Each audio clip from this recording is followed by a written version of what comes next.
Hey everyone, today in this video, I'm going to be checking out the DREAME. This is the R10 Pro cordless stick vacuum. DREAME did send me this vacuum, but any opinion expressed in this video is strictly my own.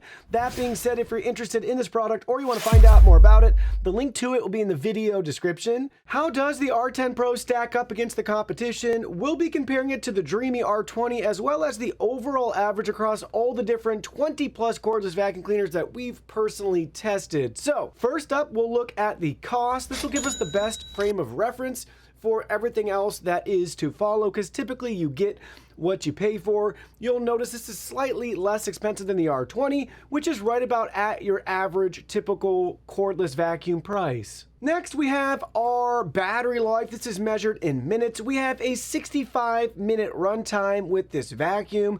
We get a substantial boost in battery life if we go up to the R20 at 90 minutes, so a whopping 25 additional minutes of vacuuming.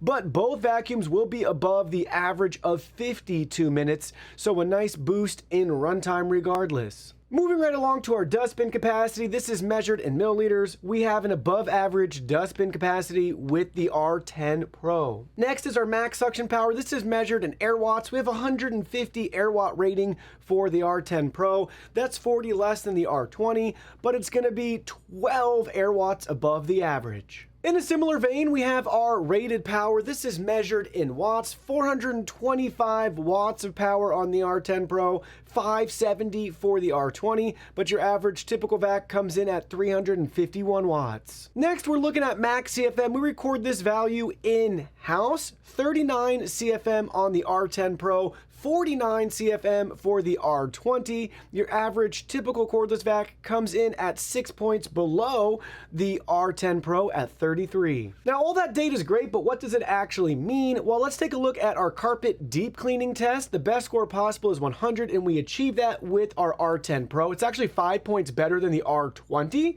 And 6 points better than your average cordless vac. So while it's not as powerful in the spec sheet as the R20, you're seeing that in the real world, in carpet cleaning, you will actually get just as good, if not better performance. And obviously, if it holds true for the R20, it also holds true for your average vac. So with all that power, how loud is it? Well, we peaked at 90 decibels, which is 4 decibels above the average.